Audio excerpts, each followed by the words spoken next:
Bom dia. Agora sim. Bom dia. Bom dia. É bom ver vocês, viu? Deus abençoe a sua vida, Deus abençoe o seu coração nessa noite. Vamos orar novamente para que Deus nos abençoe. Pai eterno, buscamos a tua face para clamar a ti, o Senhor fale dos nossos corações. Seja um tempo de transformação de vida, de alma, de comportamento e de conceitos, de tal forma que a gente cumpra o teu ministério, que a gente cumpra aquilo que o Senhor nos delegou e seja mais parecido com o teu Filho, não só mais em atos, mas em palavras, em ações. Por favor, te pedimos, no nome do teu Filho, do nosso Deus querido, é que oramos. Amém. Queridos, essa manhã eu queria bater um papo com vocês sobre um verso pequeno da Bíblia. É pequeno, porém não pouco expressivo, mas demanda da gente uma atenção redobrada para a gente entender o que o verso quer dizer, o que o texto quer dizer. E a gente tem nesse púlpito reforçado que as Escrituras apresentam as próprias Escrituras. Não é uma informação tirada de fora, trazida de fora para dentro das Escrituras, pelo contrário, mas é uma informação que a gente precisa pegar e investigar as Escrituras para apresentar. Eu gostaria que você abrisse a sua Bíblia em Colossenses capítulo 4. Colossenses capítulo 4. Todos acharam? Então eu gostaria que você lesse comigo. Arquipo, digam a Arquipo, cuide em cumprir o ministério que você recebeu. Vamos ler comigo? Vamos falar junto isso? Digam a Arquipo. Colossenses capítulo 4, verso 17. Ficou claro? O que eu falei? Não, 4:17. 4:17. Foi? Vamos lá então, novamente. Digam a Arquipo, cuide em cumprir o seu ministério que você recebeu do Senhor. Agora eu vou fazer um desafio aqui. Pega uma caneta, pode pegar, isso não é um sacrilégio. Risca a palavra Arquipo e coloca o seu nome aí. E você vai falar comigo agora junto. Eu vou falar o meu nome e você vai falar o seu nome. Nós vamos ler o mesmo verso, mas o meu nome eu vou falar, você vai falar o seu. Ao mesmo tempo, a hora que eu falar 3, todos vamos falar, ok? Claro? 1, 2, 3 e digam a Fernando que cuide em cumprir o ministério que você recebeu. Que bagunça. Mas é de propósito, é para a gente acordar um pouquinho. Esse é um texto curto que sempre me vem à mente quando a gente fala de responsabilidade. Sempre. Semana passada o pastor Moisés pregando aqui, aliás, alguém lembra o capítulo e o verso que ele falou semana passada? Romanos 1, do início, exatamente. Olha, o pessoal está aguardando, que bom, que bênção, que bênção. Esse é um texto curto, como eu falei, e a gente tem muito pouca informação no entorno dele.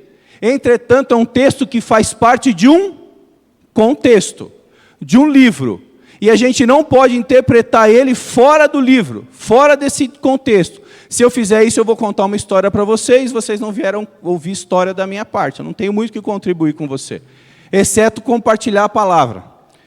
Eu gostaria de pensar, como eu faço sempre, nos termos que a gente vê nesse verso. Cuide.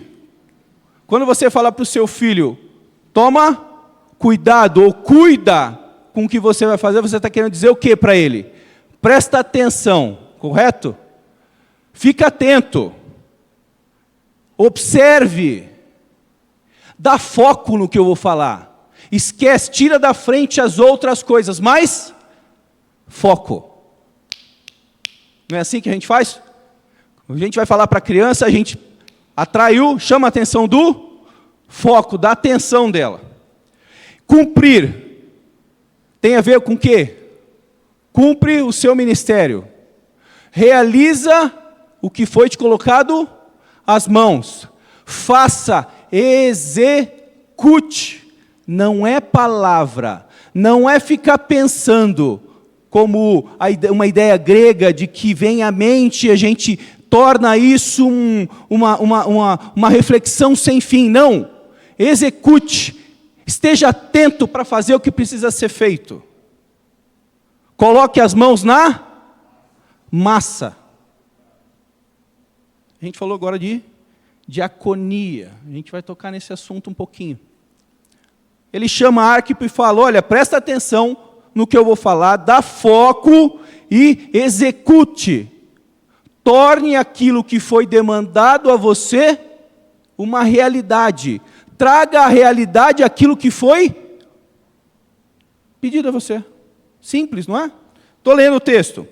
O ministério, do que ele fala? Do serviço, da diaconia. É interessante que esses homens, esse texto serve para esses homens e mulheres que estavam aqui? Esse texto serve para esses homens e mulheres que estavam aqui? Não! Vale para nós.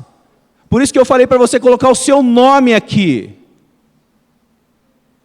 Somos nós, os tarefeiros de Deus, os executores, aqueles que põem a mão na massa para tornar real aquilo que Deus vislumbrou, tornar real o reino de Deus, que você recebeu, que foi delegado a você, você não merecia, talvez nem capacidade você teria, entretanto Deus dá a você uma responsabilidade de fazer o quê?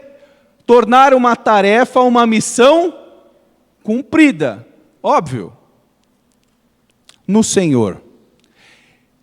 A partir de mim mesmo, do meu conceito, da minha compreensão? Não. Cumprir o ministério que foi recebido no Senhor, embasado e sustentado no Senhor, fundamentado na palavra de Deus. Está claro aqui? Então, Silvio, Cleide, Cilso, Jéssica, Júnior, cada um de nós temos essa responsabilidade. A grande questão é o seguinte, do que ele está falando aqui? Porque o único trecho que a gente tem de Arquipo, é um nome pouco, inclusive, conhecido nas escrituras, na igreja, porque a gente fala pouco, e ele é citado apenas 2 vezes nas escrituras, aqui e em Filemão, mas ele é mencionado a partir de uma outra lista. Dizem que ele era filho de Filemão, e Ápia era sua mãe, é possível. As pessoas sugerem, os estudiosos sugerem que ele provavelmente era um pastor, um líder, alguém a quem foi delegado uma tarefa específica, assim como a Estevão, como a Filemão, como a Prócoro, como o pastor falou, capítulo de Atos lido.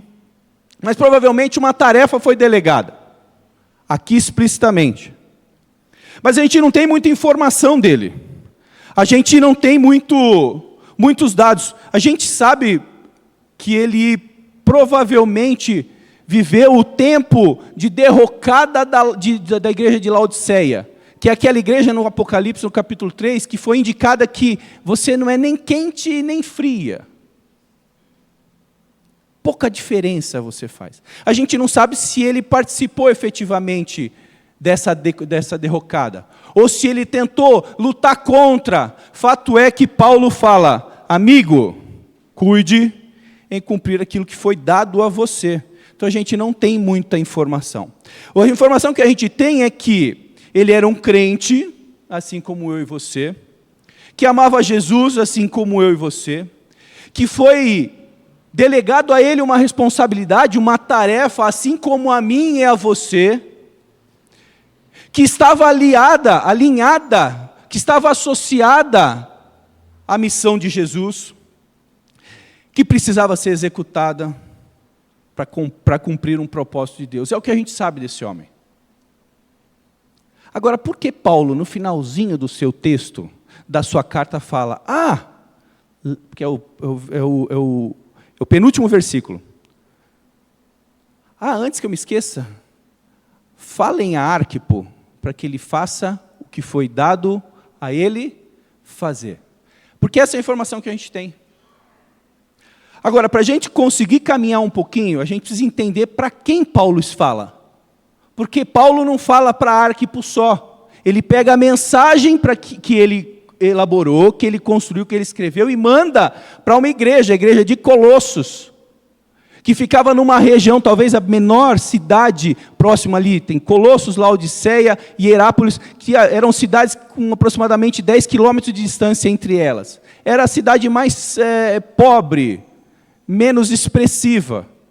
Entretanto, manda uma carta para esse povo, que vivia uma realidade decadente, onde a economia não caminhava. Você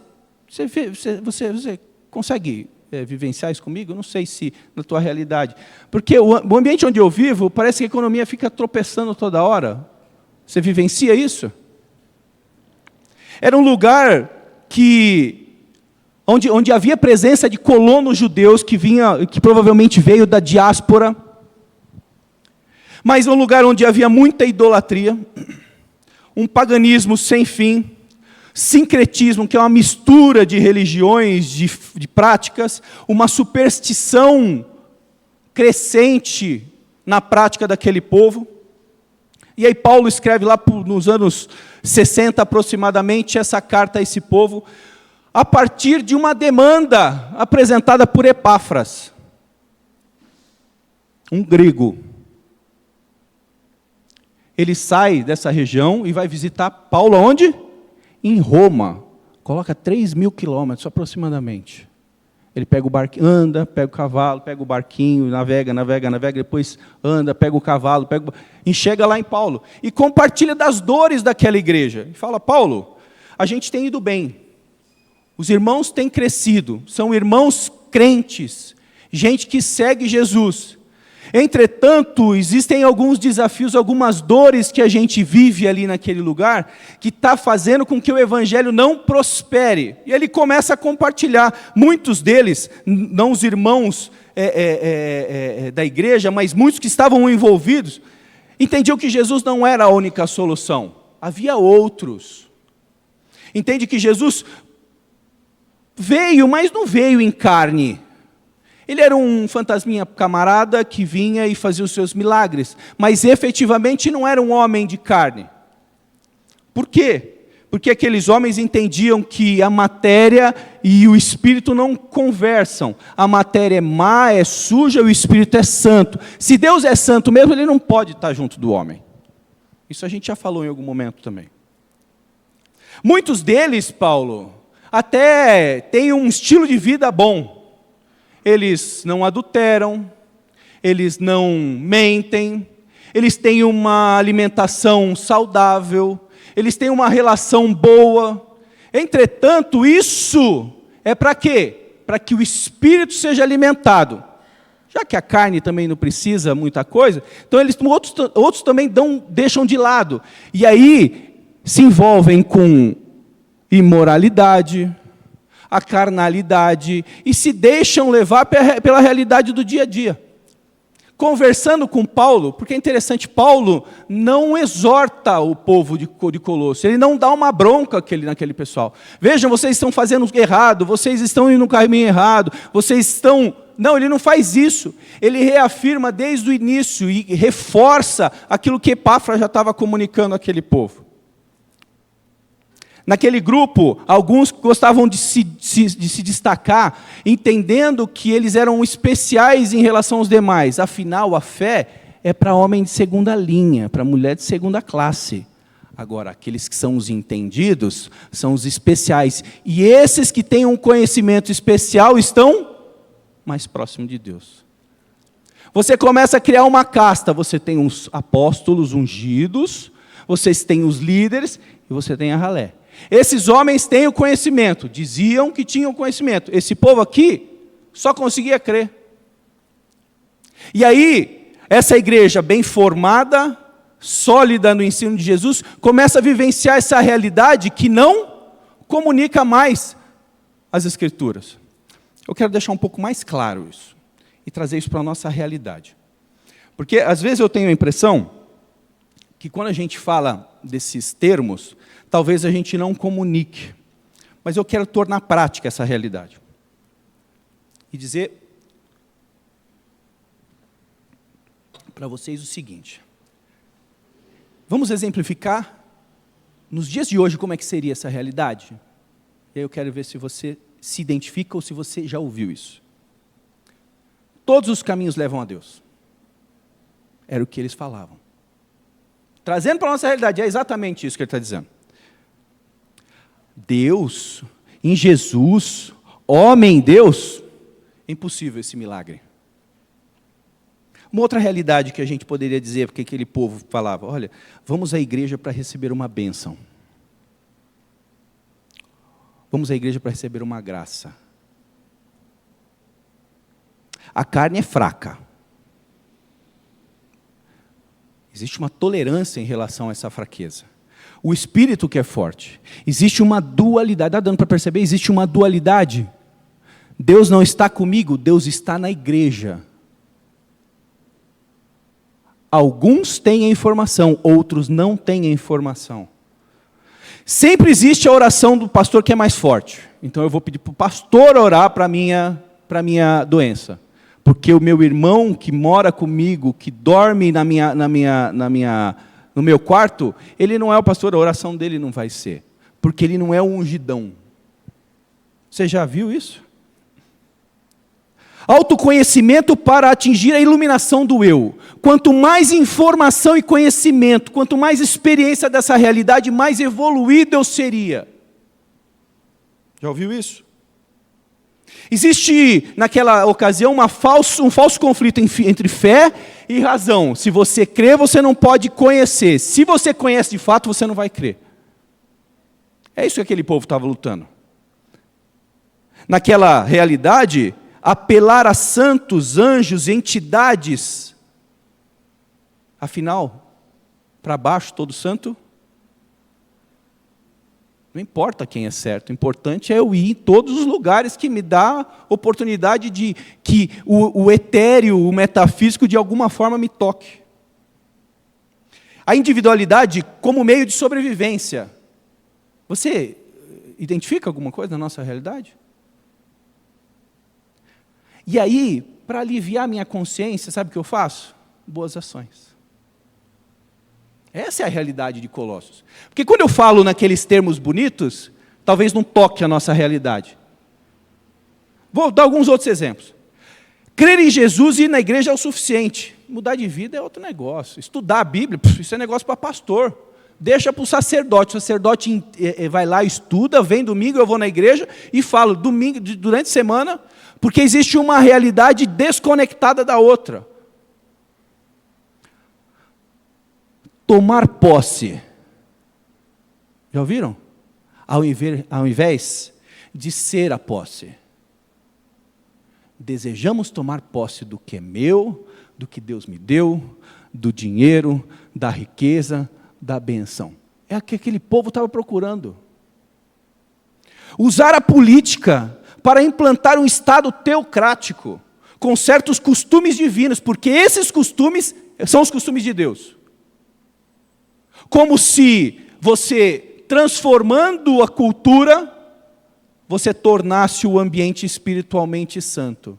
Quando a gente sabe que quem faz isso é o próprio Espírito.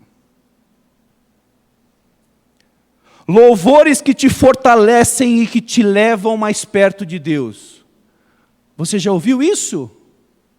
Eu vou na igreja, porque o Leandrão vai falar, e na ministração eu vou estar mais perto de Deus. Quando a única forma da gente se aproximar de Deus é o quê? Senão Jesus. Só. E aí eu vou encerrando aqui esse exercício aqui.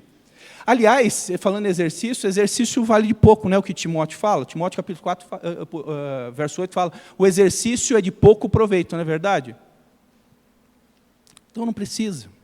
É a carne vai morrer e aí o espírito vai para Deus. Para os casados agora, prazer no sexo é sujo. Não agrada a Deus. Aliás, trabalho.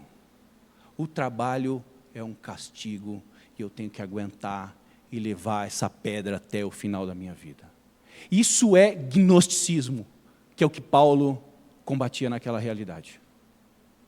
Isso toca a sua realidade? Toca o seu dia a dia? Esses exemplos que eu estou dando aqui para você? Toda vez que eu penso dessa forma, que eu inclino o meu ouvido, o meu coração para entender que a vida real, a vida religiosa conduz a isso, eu estou indo contra as Escrituras, porque as Escrituras não ensinam isso. Agora é curioso que essa realidade, esse pano de fundo, foi usado para apresentar Arquipo. Arquipo, cumpre o seu ministério, aquele que foi dado a você. Vamos ver o que Paulo fala dele mesmo? Abra aí, em Colossenses, porque tem que ser de Colossenses. Arquipo leu essa carta, ele não leu outra a priori. É dessa carta que a gente está falando. Colossenses capítulo 1. E a gente vai caminhar no texto um pouquinho diferente do que geralmente a gente faz. A gente vai caminhar de trás para frente, e não de frente para trás. Eu quero ler com você um trecho. Colossenses capítulo 1, verso 25. Ele falando da igreja. Da igreja, eu me tornei ministro, que é a mesma palavra usada para Arquipo, que tem a ver com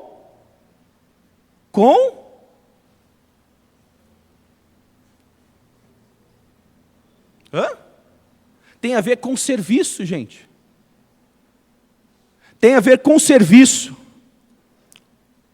Da igreja, eu me tornei ministro, serviçal, de acordo com a responsabilidade por Deus a mim atribuída, de apresentar-lhes plenamente a palavra de Deus.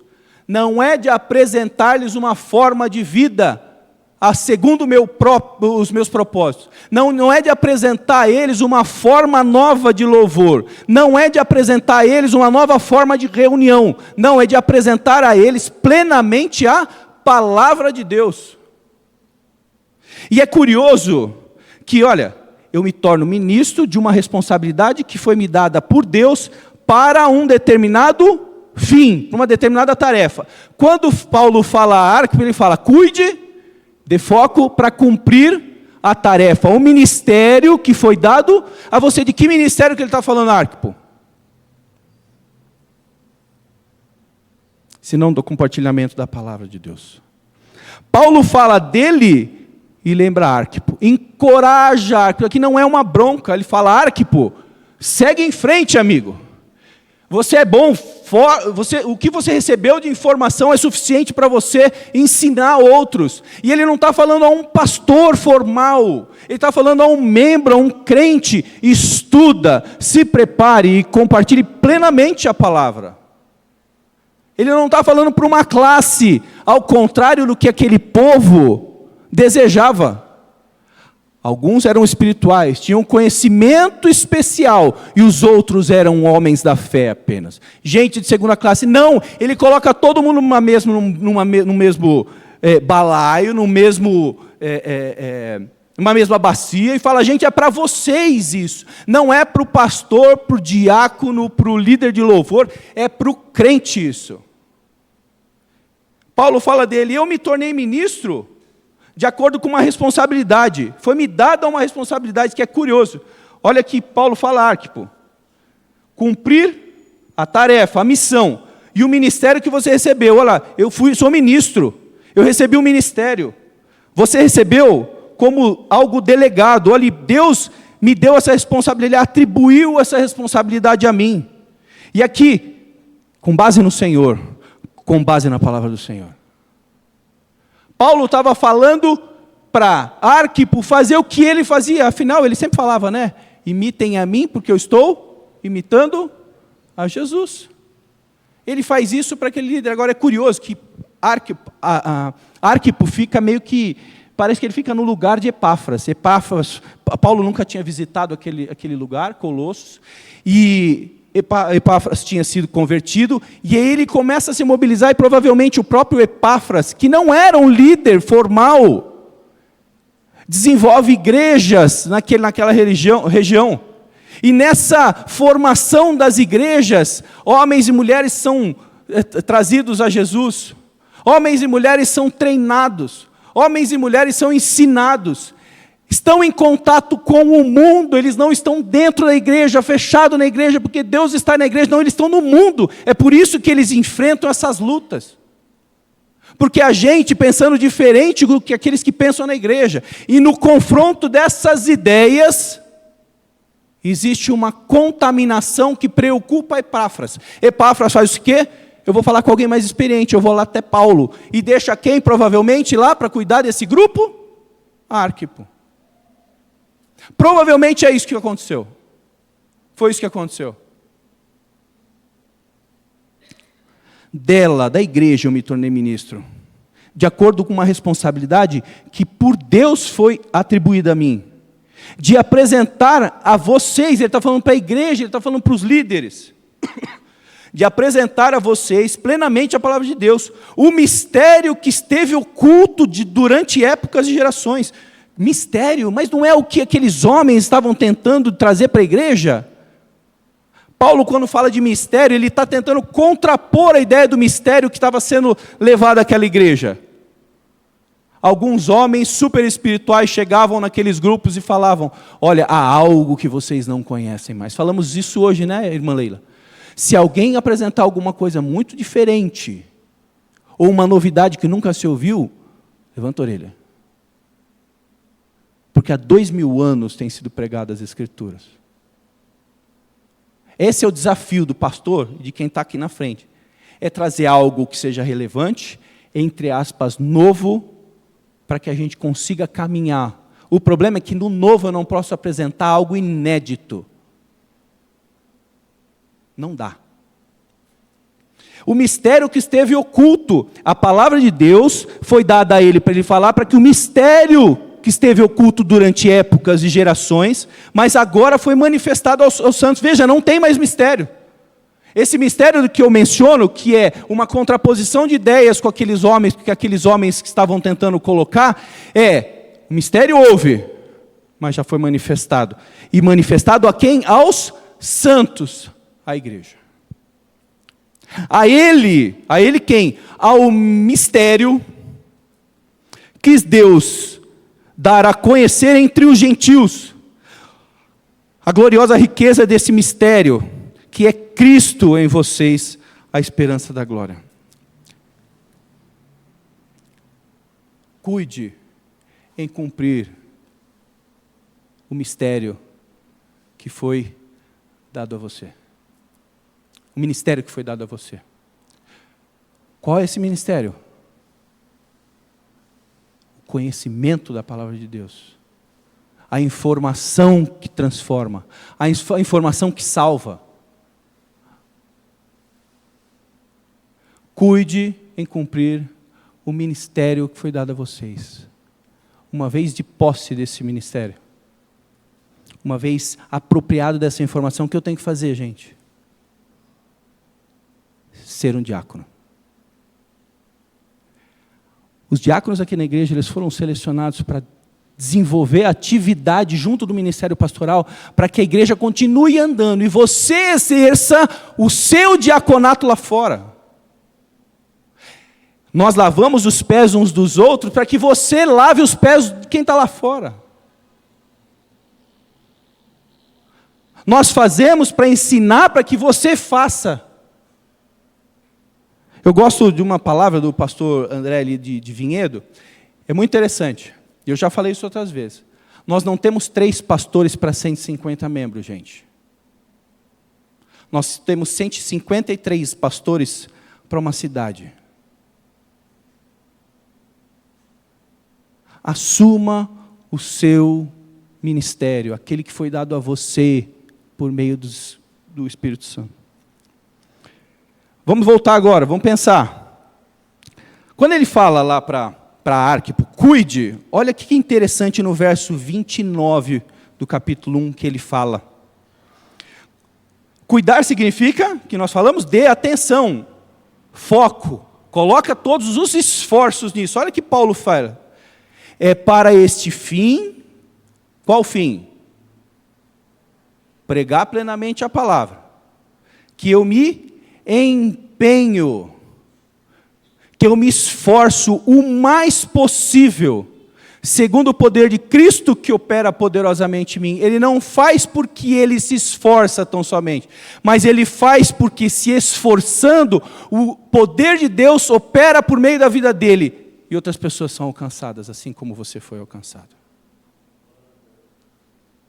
Paulo, quando fala Arquipo, ele não fala Arquipo.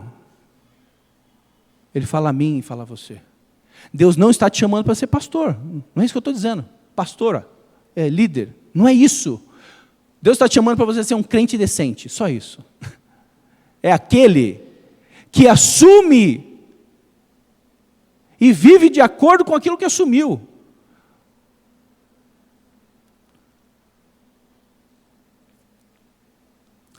Curiosamente, olha que Paulo fala no capítulo 1, verso 24 agora, sobre esse esforço que ele implanta. Agora eu me alegro. Apesar das lutas, das dificuldades, do ministério que foi me dado, e que me leva a vivenciar situações desagradáveis, eu me alegro, porque eu fazendo isso, o poder de Deus é realizado através da minha vida, é visto através da minha vida. Gente, Jesus chamou você e eu para sermos as pernas e os braços dele lá fora. Assumir responsabilidade significa entender aquilo que eu creio e viver de acordo com aquilo que eu creio.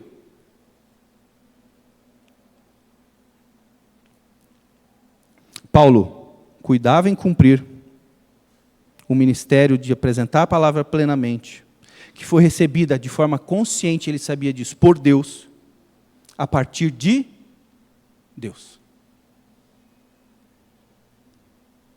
Arquipo, cuide em cumprir o ministério que foi dado a você. João, Maria, José, Fernando, Cilso, Tiago, cuide em cumprir o ministério que foi dado a você. Gostaria de falar um pouquinho do que é que ele tinha que falar. Porque uma coisa é falar da palavra de Deus. Poxa, mas é tanta coisa. Mas há um foco. Agora a gente vai andar para trás, como eu falei. Colossenses agora de verso 20, o capítulo 1, verso 21 ao 23. Estamos fazendo a interpretação do texto aqui, tá bom, gente? Antes, porque ele está falando para quem? Para gregos convertidos, que eram gentios. Agora o foco aqui são gentios.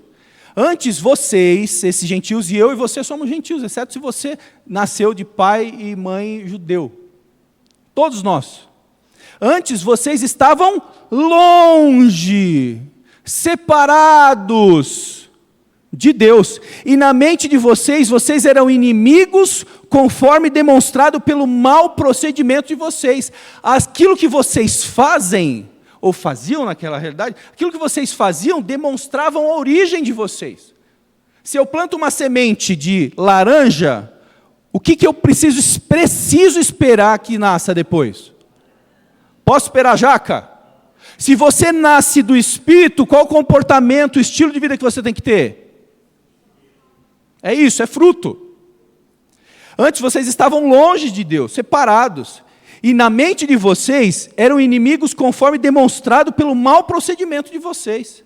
Mas, existe uma adversativa. Tudo isso é verdade, entretanto, agora, Ele os reconciliou. Vocês estavam longe e agora Ele os reconciliou. Ele quem? Deus. Deus fez isso. O pastor falou antes, nós achamos que abrimos os nossos olhos para Deus. Não, éramos mortos em nossos pecados e delitos, mas Deus nos torna vivo, Deus nos regenera, nos faz nascer de novo. João capítulo 3. Agora, Ele os reconciliou pelo corpo físico, porque aqueles homens estavam dizendo que Jesus não era corpo físico, lembra que eu falei? Físico de Cristo. Mediante a partir da sua morte. Como pode, na cabeça daqueles homens, um Deus todo-poderoso se resumir a matéria e depois se diluir no universo? Porque para eles a morte era uma desagregação de átomos. Depois a minha cinza vai servir para compor uma folha, uma flor, a comida do passarinho. E eles entendiam que isso acabava aqui. Entretanto, o próprio texto fala o seguinte: foi mediante a morte desse Jesus, e por causa da morte dele, foi dado a apresentar vocês diante do próprio Deus, santos, separados, preparados, inculpáveis, livres de qualquer acusação. Vamos ler de novo. Antes, vocês estavam separados de Deus, e na mente de vocês, vocês eram inimigos conforme demonstrado pelo mau procedimento de vocês. Mas agora,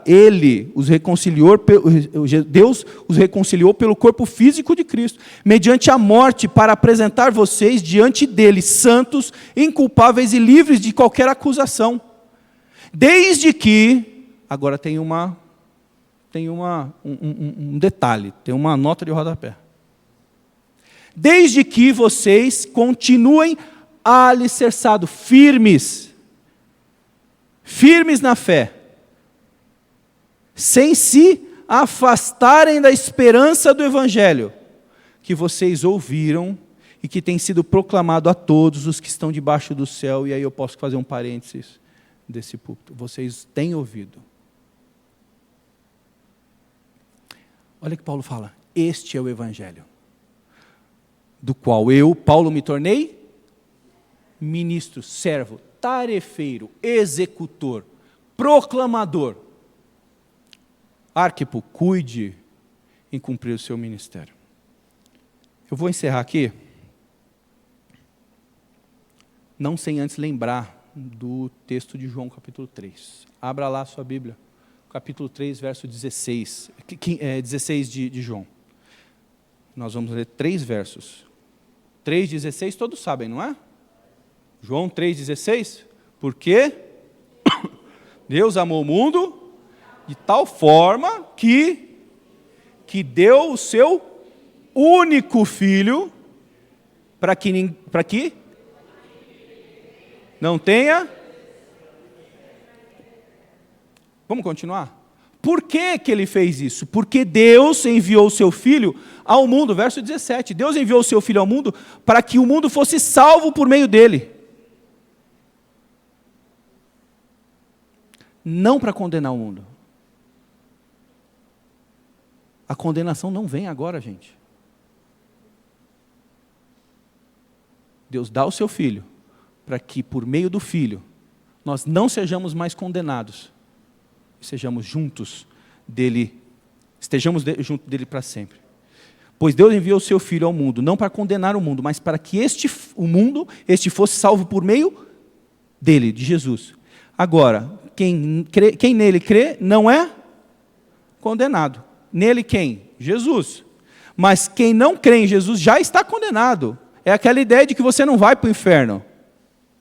Você já está no inferno, entendeu? A gente nasce com um pezinho lá, gente, o outro na casca de banana. Só tira a gente dessa situação quando? Quando a gente se apropria de Jesus e coloca a fé nele e em sua obra. Quem nele crê não é condenado, mas quem não crê já está condenado por não crer no nome do Filho unigênito de Deus. Agora eu tenho 2 grupos para falar. Não sei se você não teve uma experiência com Jesus. Agora, se você não teve essa experiência com Jesus, se você não havia entendido o que Jesus fez, que é o ministério do qual Paulo falava e cumpria, que ele exortou Arquipo a cumprir, que era pregar plenamente a palavra. Se você não teve plenamente o entendimento desse evangelho antes, o texto está aqui. Está de frente a você. Não sou eu que o julgo. É o texto que o julga. É o texto que julga a gente, gente. É o texto que avalia a gente. É do texto que eu sou confrontado, não é o pastor que fala. Se você não teve uma experiência com Jesus, saiba que não há mais condenação se você está em Cristo. Não há mais condenação. Vai haver julgamento. Nós aqui passaremos pelo julgamento, você sabia? Entretanto, não há condenação mais, porque o julgamento já está dado pelo sangue e através do sangue de Jesus. Não há mais condenação, gente. Essa é a boa nova, esse é o evangelho de que Paulo falou que se tornou ministro. O evangelho de Deus, a boa nova, a gente fica mandando os outros muitas vezes para o inferno. Você vai para o inferno. Se você fizer isso, você vai para o inferno. Gente, nós já nascemos com o pé lá. A gente só sai dessa situação quando a gente se firma, a gente tira os dois pés e coloca na rocha que é Jesus. Os seus pecados não mais farão separação entre Deus e você. Agora, com Cristo, você pode viver uma vida feliz, de fato, de amor íntimo com Deus. E Ele fazendo morada em você.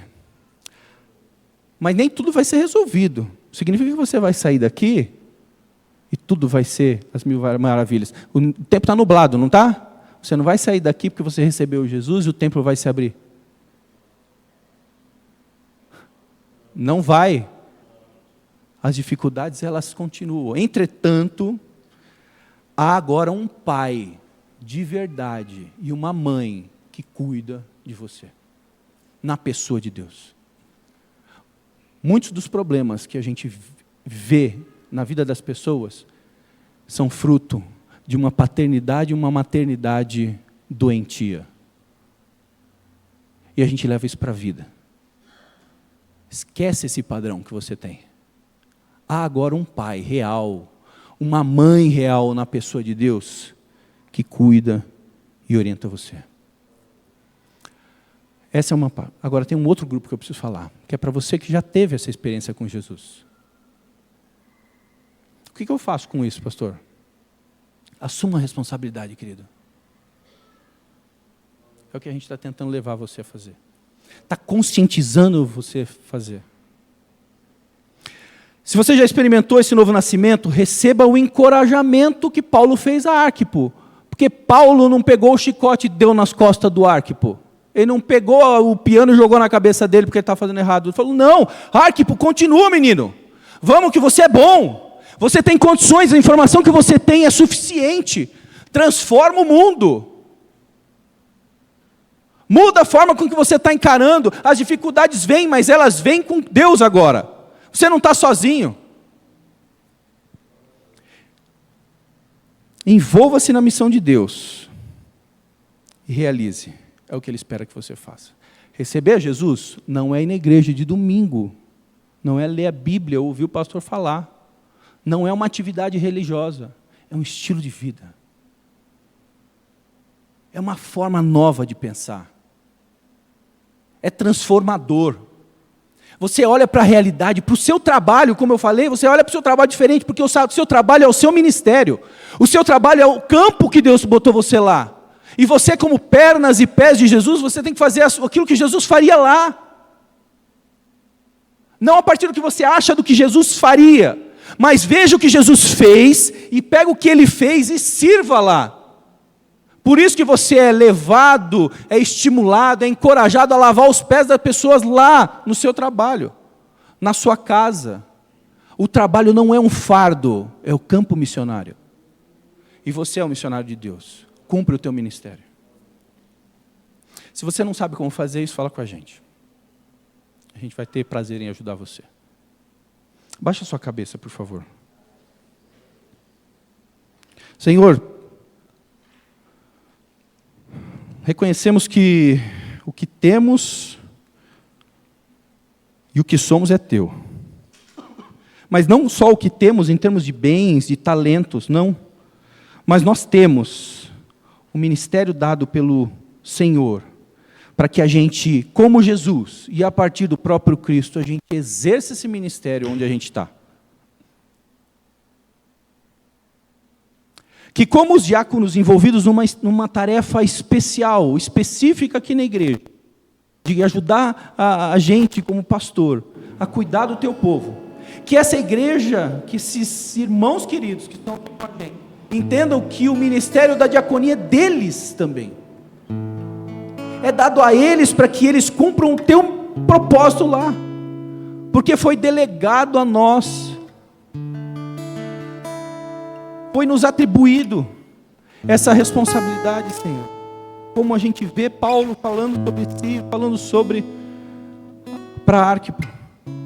Falando também sobre Epáfras, co-escravo, co-servo, cooperador. A Tíquico também falando, Senhor, no texto, que eu, Fernando, o João, o Joaquim, a Maria, todos os irmãos que estão aqui, sejam revestidos dessa consciência de que agora nós somos Jesus ali, porque Jesus está em nós. Nós somos o caminho ali, porque Jesus está em nós. Nós somos a vida de Jesus ali, porque Jesus está em nós. E Ele deseja esse mundo. Jesus não vem para condenar, nós já entendemos isso. Jesus veio para rebanhar, para juntar, para trazer para perto de si, para que antes, como estávamos separados, isso já não mais aconteça, e a gente tenha uma vida íntima contigo, sabendo que o Senhor é Pai, é Mãe, é quem cuida de nós, é como uma galinha que cuida dos seus pintinhos, é como o leão que junta os seus filhotes. Senhor amado, ajuda a gente a compreender isso, Senhor, mas essa compreensão que passe para além do que a gente consideraria gnosticismo, que saia da nossa mente, Senhor, isso, que essa compreensão vá para além da nossa mente, mas que esteja abundando e tornando cheio o nosso coração disso. Por favor, meu Pai, eu te peço.